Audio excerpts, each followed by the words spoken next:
الحمد لله نحمده ونستعينه ونستغفره ونؤمن به ونتوكل عليه ونعوذ بالله من شرور أنفسنا ومن سيئات أعمالنا من يهده الله فلا مضل له ومن يضلله فلا هادي له ونشهد أن لا إله إلا الله وحده لا شريك له ونشهد أن محمدا عبده ورسوله أما بعد فأعوذ بالله من الشيطان الرجيم بسم الله الرحمن الرحيم فانكحوا ما طاب لكم من النساء مثنى ثلاث رباع صدق الله مولانا العظيم وبلغنا رسوله النبي الكريم ونحن على ذلك لمن الشاهدين والشاکرین والحمد للہ رب العالمین۔ بادۂ توحید کے متوالو، شمع رسالت کے پروانوں، غوث و خواجہ کے چاہنے اور ماننے والوں، آئیے کچھ عرض و معروض سے قبل آقائے نامدار مکی مدنی کے تاجدار جناب پاک محمد مصطفیٰ صلی اللہ علیہ وسلم کی بارگاہ میں ایک بار درود شریف کا نظرہ پیش کریں، بڑے باواز بلند اللہم صلی علی سیدنا شفیعنا مولانا محمد معدن جود والکرم وآلہ وبارک وسلم صلاۃ و سلام علیک یا رسول اللہ صلی اللہ تعالی علیہ وسلم۔ واہ کیا جود و کرم ہے شہ بطحا تیرا، واہ کیا جود و کرم ہے شہ بطحا تیرا، نہیں سنتا ہی نہیں مانگنے والا تیرا۔ فرش والے تیری شوکت کا علو کیا جانے، فرش والے تیری شوکت کا علو کیا جانے، خسروا عرش پہ اڑتا ہے فریرا تیرا۔ معزز سامعین کرام، آج شادی کے موقع پر تقریر اور نعت کا پروگرام رکھا گیا ہے۔ صاحب خانہ بہت خوش نصیب ہے کہ انہیں یہ موقع میسر ہوا، کیونکہ اللہ تبارک و تعالیٰ کا ذکر کرنا اللہ انہی کو توفیق دیتا ہے جن کو صحیح معنوں میں توفیق خداوندی ملتی ہے، ورنہ آپ نے دیکھا ہوگا حرام کام کرتے ہیں لوگ، دھندا حرام خوری کا ہوتا ہے، بزنس حرام طریقے سے کرتے ہیں اور اپنے گھروں کے اوپر لکھ دیتے ھذا من فضل ربی۔ افسوس تو یہ ہے کہ یہ رب کا فضل نہیں ہے، یہ توفیق خداوندی نہیں ہے۔ بڑے خوش نصیب ہیں، اور یہ ماحول ہونا ہی چاہیے کہ ہمارے کمیونٹی کو اگر دیکھا جائے، مسلمان سماج کو دیکھا جائے، تو آج مسلمان ہر اینگل سے، ہر اعتبار سے،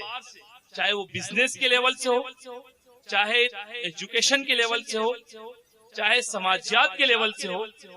کسی بھی طبقے سے اگر دیکھا جائے تو مسلمان پیچھے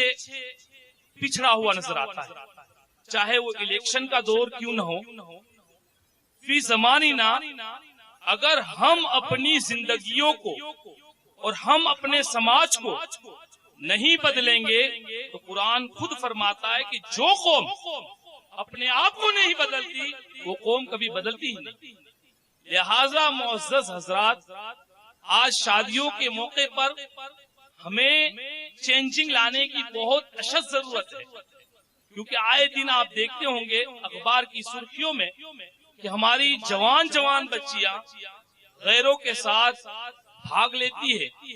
پھر افسوس کے علاوہ کچھ نہیں ہوتا۔ لہذا آپ تقریر کو سننے کے بعد اس کو عملی جامہ پہنائیں، اس پر عمل کرنے کی پوری کوشش کریں، اور خاص کر ہم اپنے سماج کے اندر جو شادیاں ہیں اس کو اتنا زیادہ قیمتی نہ بنائیں کہ جس کی وجہ سے جو غریب طبقہ ہے وہ شادیاں کرنے سے پہلے بہت سوچے، کیونکہ نبی کریم صلی اللہ علیہ وسلم کی احادیث نبویہ کو آپ پڑھیں، حضور فرماتے ہیں النکاح من سنتی فمن رغب عن سنتی فلیس منی، کہ نکاح میری سنت ہے اور جو میری سنت سے روگردانی کرتا ہے وہ مجھ سے نہیں ہے۔ آج آپ دیکھیں گے سماج میں بہت ساری عمر ہو جاتی ہے لیکن اس لڑکی کا رشتہ نہیں آتا ہے یا اس لڑکے کا رشتہ کرتے نہیں ہیں۔ اگر کوئی رشتہ آتا ہے اچھا تو اس کے اندر بہت ساری کوالٹیز دیکھتے ہیں، یہ چیز اس میں ہے، مکان ہے، دکان ہے، بزنس کرتا ہے، فلاں کام کرتا ہے، اتنا پڑا ہوا ہے، یہ ساری فارمیلٹیز عام طور سے بنائی جاتی ہے جس کا حال یہ ہوتا ہے کہ وہ لڑکی کی عمر ختم ہو جاتی ہے اور ایسے ہی وہ گھر میں کنواری بیٹھی رہتی ہے، اور اس کا الٹا ریزلٹ یہ ہوتا ہے کہ وہ لڑکی گناہوں کے دلدل میں پھنسی ہوئی نظر آتی ہے۔ یہی حال ہمارے نوجوان طبقے کا ہے جس کی کوالٹیز، جس کی فارمیلٹیز، جس کی بہت ساری خصوصیات ہوتا ہے کہ اس لڑکی کے اندر یہ چیز ہونی چاہیے، ایسی چیز ہونی چاہیے، اتنے مالدار ہونے چاہیے، ان کا خاندان اتنا ہونا چاہیے وغیرہ وغیرہ، جس کی وجہ سے وہ بھی برا نظر آتا ہے اور حال یہ ہوتا ہے کہ وہ بھی شادی بغیر کی رہ جاتی ہے۔ آج آپ دیکھیں زمانے کے اعتبار سے ہم دیکھتے ہیں بہت سارے لوگوں کو کہ ان کا نکاحوں کی طرف رغبت ہی نہیں۔ حضور فرماتے النکاح من سنتی فمن رغب عن سنتی فلیسا، کہ نکاح میری سنت ہے اور جو میری نکاح سے روگردانی کرے، منہ موڑے، وہ ہم میں سے نہیں ہے۔ اور حضور حدیث میں فرماتے ہیں یا معاشر الشباب من استطاع منکم الباءۃ فلیتزوج، حضور فرماتے ہیں نوجوانوں کی جماعت تم میں سے جو استطاعت رکھتا ہو، طاقت رکھتا ہو، وہ نکاح کر لے۔ فإنه أغض للبصر، اس لیے کہ یہ آنکھوں کی حفاظت کرنے والا ہے، وأغض للفرج، احسن للفرج، اور فرج شرمگاہ کی حفاظت کرنے والا ہے۔ اور جو تم میں سے نکاح کی استطاعت نہ رکھتا ہو، طاقت نہ رکھتا ہو، وہ روزے رکھا کرے، اس لیے کہ روزے شہوت کو توڑنے والے ہیں۔ آج ہم حال دیکھتے ہیں کہ ہمارے نوجوان کا طبقہ نکاح کی طرف بہت کم نظر آتا ہے، کیونکہ نکاح کو ہم نے اتنا زیادہ قیمتی بنا دیا ہے جس کی وجہ سے ہمارے لوگ نکاح کی طرف توجہ ہی نہیں کرتے۔ پہلے جب پوچھا جاتا ہے تو یہی جواب ملتا ہے کہ حضرت ابھی تو کچھ کمانا ہے، کچھ بھیگی کرنا ہے، کچھ اکٹھا کرنا ہے، وغیرہ وغیرہ باتیں ہوتی ہیں۔ نہیں محترم، ہم اپنے سماج کو اور ہم اپنی سوسائٹیز کو، ہم مسلم طبقے کو اس طرح کا ماحول بنائیں کہ اسلامی ماحول میں ڈھل دیں کہ انشاءاللہ العزیز یہ طریقہ جب ہم اپنائیں گے تو پیچھے آنے والوں کے لیے آسانیاں فراہم ہو جائیں۔ سبحان اللہ۔ لہٰذا ضروری ہے کہ ان چیزوں کی طرف توجہ دی جائے، کیونکہ ہم جب اس چیزوں پر توجہ نہیں کریں گے تو ہمارا سماج کہاں جا کے کھڑا ہوگا وہ ہمیں بھی اس کا پتہ نہیں ہے۔ لہذا ان تقریروں کو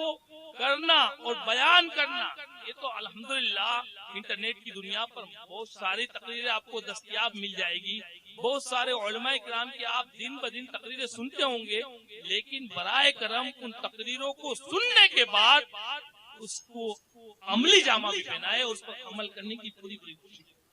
کیونکہ تم جتنی تقریر سنتے ہو ان میں سے کچھ باتوں پر عمل کر لو گے تو انشاءاللہ العزیز تم یہاں پر بھی کامیاب ہو جاؤ گے، کل بروز حشر بھی۔ لہذا اللہ تعالیٰ کی بارگاہ میں دعا ہے کہ اللہ تبارک و تعالیٰ ان چند باتوں پر ہمیں عمل کرنے کی توفیق رفیق عطا فرمائے۔ میرے بعد میرے محترم اور ہمارے ناظم اعلیٰ حافظ و قاری عالم و بعمل حضور حافظ اکبر الازہری کو میں دعوت سخن دوں گا کہ وہ آئے اور اپنے کچھ ملفوظات آپ لوگوں کے سامنے گوش گزار کریں۔